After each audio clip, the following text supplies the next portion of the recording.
If I may just touch on inflation, a lot of the commentary at the moment tends to be sort of shorter term.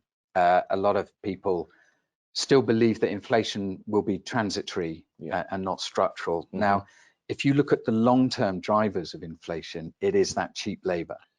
And cheap labor has come to an end. It was cheap labor from China. It was cheap labor from Eastern Europe. There isn't really any cheap labor at the moment. There is in Africa, but immigration issues become more concerning, I guess. So if, and then the other point to remember is the original solution, or we felt that the best solution to solve the debt crisis, which was in 2008, if you look back now, that wasn't a crisis. That was nothing compared to what we have now. But there were three ways to solve the debt crisis. Number one, it was to default, which you can't do if the debt's in your own currency. So that's a non-starter. Then it was you live within your means, which is politically unpalatable. The third way was inflate your way. So actually, to some extent, the central banks wanted it. The trouble is, once the inflation genie is out of the bottle, it's really difficult to put it back in. So we are of the belief that inflation is here to stay for the foreseeable future. And that in itself changes spending patterns as well. It almost becomes self-fulfilling. You're not going to wait to buy a flat screen TV like you might have done before for the last, whatever, 40 years. Prices have just done that. Now you're probably going to buy earlier, which again becomes inflationary.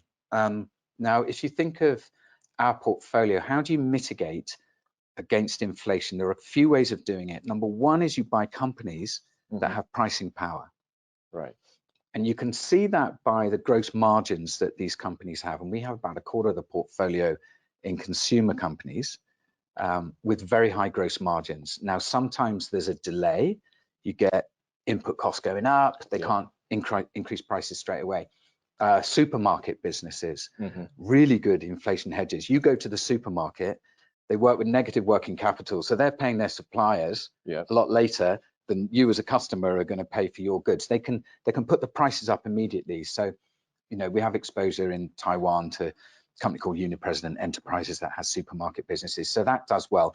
But it's important that the franchise affords you pricing power. Now, the other way is you can buy gold, which historically has been a hedge against inflation. We have a position in a gold mining company called Newcrest Mining. Now, gold has been a bit dull over the last few years, but over the long term, that has normally been a very good way to preserve capital. So if you like, that's a bit of a sleeper in the portfolio. We think that ought to do well. So they would be the main things. The other point to make is you want to own physical assets. So what's been really fashionable since the global financial crisis, when interest rates really fell, was to have asset-light businesses. So all those e-commerce business, which it was fashionable to not own your factory, not own the motorbike that the rider's owning, and basically your assets were people. Now, in an inflationary environment, people can just walk out the door. They do that every day, right? They may not come back in. Now, if you own physical assets in an inflationary environment, your asset prices are rising with inflation typically. So we own a company called China Resources Land, and they're a property business with physical assets. We own JD.com. They own the logistic warehouses. They own the trucks. That will provide a hedge for you. But as we've seen at the moment, there's huge pressure on wage growth.